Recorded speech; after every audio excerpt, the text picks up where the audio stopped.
Hello, and welcome to Mentor Monday. My name is Sarah Rojas. I'm a lifelong resident of East Hartford. I graduated East Hartford High in 1996, and I'm on the board of the East Hartford Alumni Association and Education Foundation. After high school, I completed my bachelor's degree in marketing at UConn, and after about 7 years with a financial services company, I decided to go back to school and get my master's in school counseling at Central. I'm now in my 9th year working as a transition counselor in the special education department at a local school district. There, I work with junior and senior high school students, helping them develop their education and career goals. I often find that I'm supporting my students who are looking for a part-time job. In many instances, this will be their very first job. Today, I'd like to walk you through the job search process and share some tips that can help increase your chances of gaining employment. Looking for a job and getting a job, particularly your first job, is not typically easy. It's a competitive environment and can be overwhelming, but the more prepared you are, the better your odds of landing that job. You can start preparing for your first job before you're even old enough to work. I highly recommend that you keep a personal data file. This can be electronic or hard copy. This is where you will document and keep track of all of the key information you will need when completing future job, scholarship, and college applications, as well as resumes. This will make completing them much faster and easier, and help ensure that you don't forget to include any of your valuable experience. You can start this as early as your first year of high school. The important information you may want to include is your social security number. You're going to need this when you complete tax forms when you're hired. I recommend only using the last 4 digits on any job applications or not including it at all. It's acceptable to wait till you're hired to share this. Also include your education and training. You'll need to document school name and address, area of study, degree awarded, dates attended, or your anticipated graduation date. Also include clubs and sports you've participated in. Include the years of participation, your coach or advisor names and contact information. Perhaps also include information such as the productions you were part of for the drama club, or if your team won a state championship, or any other important highlights. You'll want to list any volunteer work or community service you've participated in. Again, the dates of participation and a contact name with phone number and email, description of your involvement is often helpful as well.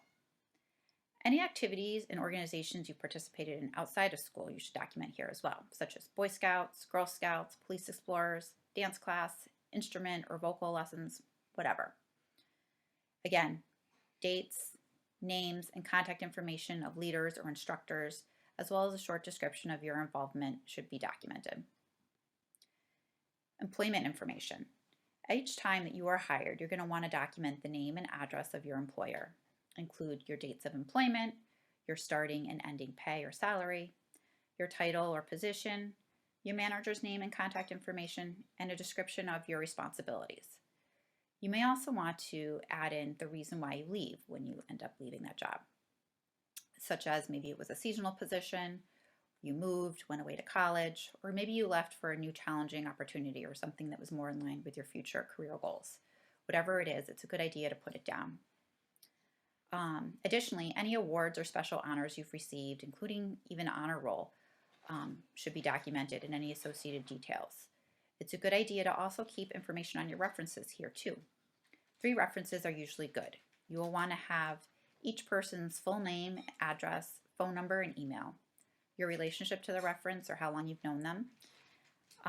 Teachers, coaches, club advisors, and other adults make really good references, but please always make sure that you have permission to use someone as a reference before you list them. Remember to update this file with new information as needed. You may not need all of the information every time you submit a resume or application, but it will be very helpful when you do need these details. So you're 16 and ready to find a job, but how? There's lots of ways. First, network. Talk to your friends, your family, and acquaintances. Let them know that you're looking for a job. You never know who may have a job lead for you. Utilize online job search sites and do local searches. There are a number of free websites available. Classifieds in the newspaper may also provide you some leads. You can stop in at places that you frequent and ask if they are hiring, but if you do this, be sure that you are dressed to impress. you are making your first impression. Check the websites of employers you'd like to work for.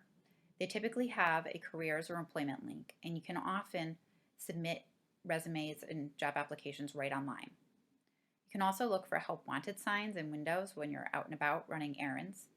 Most likely, a job is not going to fall in your lap, so you need to go out there and find it and get it. You may come across some seasonal positions for the summer or over the holidays. These positions may not be your first choice because they are short term. However, you need to remember that they can provide you with valuable experience that can help you land the next more permanent position. It's also a paycheck that can hold you over till you find that next more permanent position. And that seasonal job itself may turn into a permanent position with that employer if you prove your worth to your manager and impress them. Once you find a job opportunity, you'll need to complete an application and hopefully will be offered an interview. Keep in mind that if an employer provides you with a paper application, it isn't necessary to complete it on the spot when they hand it to you. Take it home. If possible, ask for a second copy or go make copies. This allows you to have a sloppy copy and then to be able to copy it over onto a nice clean version that you submit. Only use black or blue ink. Never use pencil, marker, or other colored ink to fill out your application. It is important to make sure your application is complete and neat, but if it looks unprofessional or the hiring manager can't read it, they'll just toss it. Try to submit your application as soon as possible, or they may hire someone before you even apply. Even waiting a week to return your application could cost you a job. Whether you are submitting your application online or a paper copy, you want to make sure that the application is filled out completely and all of the information you provide on it is accurate. Embellishing or being dishonest will lead to trouble sooner or later, so don't do it. You'll likely be asked for references. As I mentioned earlier, be sure that you have permission to list your references on an application before you do so. It is also helpful to notify your references of where you're submitting applications. This way, they aren't caught off guard when an employer calls them. Try to make yourself as available as possible for working hours as well as when you can set up an interview. You want to make it as easy as possible for the employer to hire you, or they'll just move on to the next candidate. Having a second set of eyes review your application never hurts and may help catch a misspelling or other error. Ask a parent, teacher, or friend to review it for you. The same rule goes for resumes. As you move further along in your working career, you'll find the need to submit a resume and cover letter for a position versus an application. Resume and cover letter writing could be a whole nother Mentor Monday video on its own, so I'm not going to cover them in depth today, but I will say it is never too early to start putting together your resume. Put focused time and effort into your resume and any needed cover letters, and definitely ask someone to proofread for you. Misspellings and inconsistent formatting can cost you a job. All right, circling back to the application. If you're submitting a paper copy in person, be sure that you are dressed to impress when you do. Every interaction you have with the employer is part of the interview. You can also follow up with the employer if you haven't heard from them a few days to a week after submitting an application. You can call or show up in person, again, dressed to impress, and ask to speak with the hiring manager. Tell them that you're following up on an application you submitted and that you want to make sure they received it and see if they need any additional information to make a decision on it, or if you can set up an interview. This can help move the process along. It also shows the employer that you are eager to work for them. Think about your social media accounts. Many employers look at social media profiles and judge candidates' character and personality. Make sure that the content on your social media accounts puts you at your best. Also consider privacy settings. You may want to limit what is accessible. Make sure that any email addresses that you list on a resume or application are professional. Also be sure that your voicemail greeting is set up and is professional. When a potential employer calls to set up an interview, you don't want them to be turned off by your message.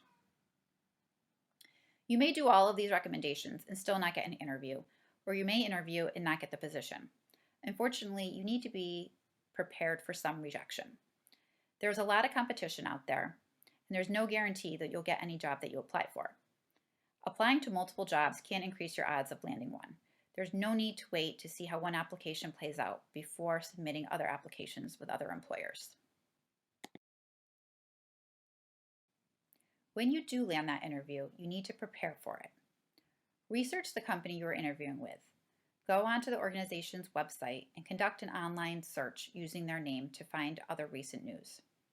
You may be asked what you know about the organization or why you want to work for them, so be prepared. Reviewing the About Us page of the website and being familiar with the company's mission and history may be helpful. Practice responses for typical interview questions. Role play with a friend or family member by having them ask you some questions so you can practice your answers. Also, prepare a list of questions that you can ask if given the opportunity during an interview. Don't ask about salary at this stage, but know your schedule and what hours you're available to work. Remember, availability and flexibility are assets and will make you more desirable to employers. Bring your smile, along with a portfolio or notebook and pen, 2 forms of identification, and a copy of your completed application or resume, plus your references. You may also want to make sure you have your social security number with you. Be sure you dress appropriately. Dress as though you got the job and are going to work, but maybe even a little bit nicer. Business casual is usually appropriate for teens. Be sure you are neat and tidy. You want to make a good impression. Don't wear low-riding or ripped jeans, t-shirts, athletic clothes, or flip-flops to an interview. You'll also want to avoid heavy makeup or excessive jewelry. Use proper personal hygiene, deodorant, mouthwash, trim nails, things like that. And don't go overboard with cologne or perfume. It's a good idea to show up 10 minutes early to the interview and to go alone. If someone is giving you a ride to the interview, ask them to just wait in the car. Be sure you turn off your cell phone. You don't want your interview to be interrupted by ringing, vibrating, or notification sounds. You'll want to be engaged in the interview, and an employer will be turned off if you are looking at your phone or replying to texts. When you arrive, check in with the receptionist and be sure you know the name of the person you are interviewing with. Make a good first impression. As you introduce yourself or get introduced, I would normally advise you to give a firm but not crushing handshake to everyone you meet. Maybe we'll return to this post-COVID when it's safe, but in the meantime, display confidence with a smile, perhaps a wave, and make good eye contact. Always address people as Mr., Mrs., Miss, Doctor, unless they tell you otherwise. Act professionally throughout the interview experience. Show your enthusiasm and appreciation for the opportunity. Be engaged in the conversation, nod your head, and remain professional. Avoid slang language, and be sure to sit up straight during the interview with your feet on the floor. Gather any business cards you can from the people you meet with. You can add them to your network, and you can send thank you notes to them after the interview. You want to thank each person you spend time with during the interview and follow up with that thank you note as soon as you get home. Remember, you will learn something new during every interview experience. You will become better at interviewing with each interview also. So accept any opportunities you have for an interview, even if you aren't sure you really want the job. You will land a job, and when you do, there are some things that you can consider to help make a good impression on your manager and be a model employee. Starting with your dress.